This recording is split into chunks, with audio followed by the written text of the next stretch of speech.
Сәмсез. Хәлләр ничек? Аллаға шөкер. Яра, мине каршы алып торасыңмы?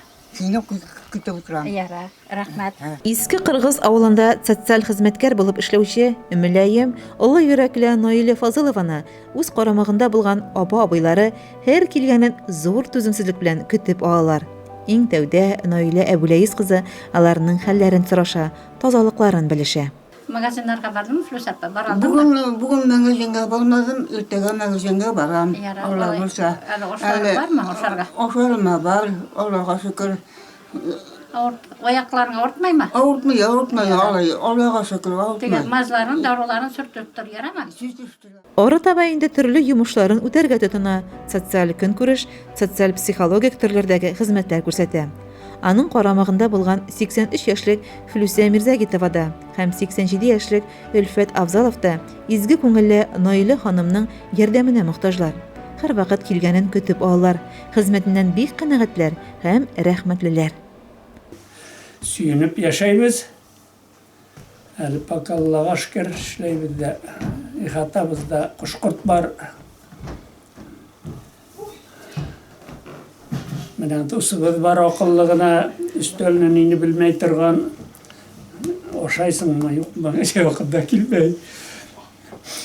Шулай еттіріп яшап ятабыз. Вазифаларығын тиешлісін үтейсіз. Алай ішігізге намыс білән қарайсыз. Эш сәғатінен соңда көрем сізні ұшырашам қайтқанығыдынан инде кішіден, әбилерден мен пака бұлай өзім нығытып қанағат, әбилер исеменнән дә әйтәләм, артык булмай бу сүз. Бүгенге көндә Наилә апа өлкән яшьтәге һәм сәламәтлеге шикләнгән 18 кешене хезмәтләндерә. Элекеге фельдшер һөнәре әлеге хезмәттә аеруча ярдәм итә. Шушы авылда 40 ел яшаймын. Башта медсестра булып эшләдем. Шуннан 2012 елдан бирле социаль работник. Минем 18 әбием бар. Мин аларны атнасына 2 тапкыр йөрим. Кушкан бүтән эшләрендә эшләймен. Идәннәрендә юам, пылесос итәм, дарулар да алып кайтып бирәм. Кан басымнарында караймын. Нинди эш курсалар да карышмаймын.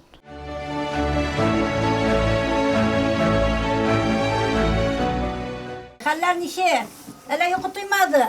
Йөрисең яфалап мине тиген. Шулаймы? Краснояр авылында яшәүче, урын өстендә ятучы 97 яшьлек Бөек Ватан сугышы ветераны Тимербай агай Мананов социаль хезмәткәр хезмәтенә аеруча мохтаҗ.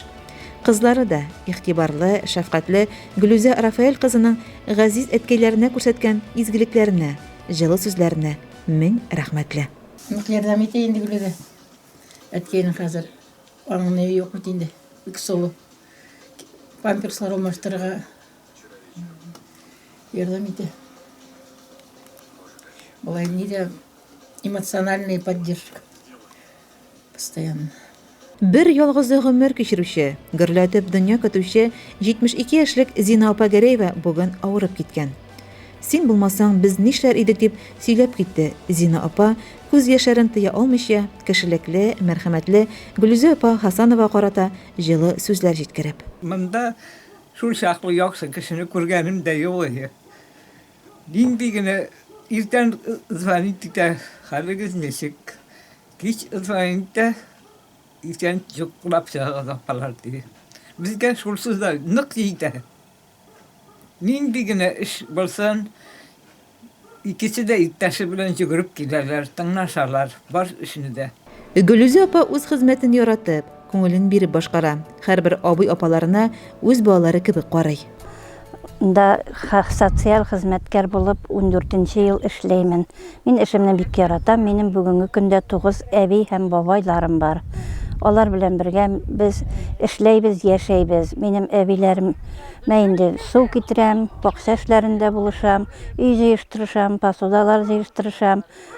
Яркәйдән дарулар алып кайтып бирәм. Бакчада эшләйбез бергәләп. Мин эшемнән бик канәгать инде. Алдагы көндә дә шулай бергә тырышып, бергә эшләп яшәргә язсын инде. Әбиләремә дә, үземә дә тазалык бирсен Ходай Тәгалә, исәнлек, саулык бирсен. Райондагы изгелек халыкны социаль хезмәтләндерү үзәгендә бүгенге көндә 27 социаль хезмәткәр эшли. Аларның карамагында бүген барлыгы 457 ярдәмгә мохтаҗ кеше. Ел башыннан алып, үзәк хезмәткәрләре тарафыннан 24 меңнән артык төрле социаль хезмәт күрсәтелгән. Әйе, социаль хезмәткәр җитди һөнәр. Бу эшкә кеше зур акча артыннан да, карьера артыннан да килми. Озак еллар өлкән кешеләр янында, эчендә кере булмаган олы җанлар гына эшли аладыр. Аларның күпчелегенең хәле бик катлаулы. Туганнары мәрхүм, яисә алар белән элемтә юк. Менә шунда нәкъ социаль хезмәткәр аларны дөнья белән бәйләүче күпергә әйләнә. Барлык иң мәрхәмәтле хезмәт ияләрен, социаль хезмәткәрләрне бәйрәмнәре белән тәбриклибез. Җаваплы эшләрендә уңышлар, нык сәламәтлек, бәхет телибез. Ярдәмгә мохтаҗларга күрсәткән изгелекләрегез үзегезгә савап булып әйләнеп кайтсын. Айгөл Малаянова, Илеш телерадиокомпаниясе.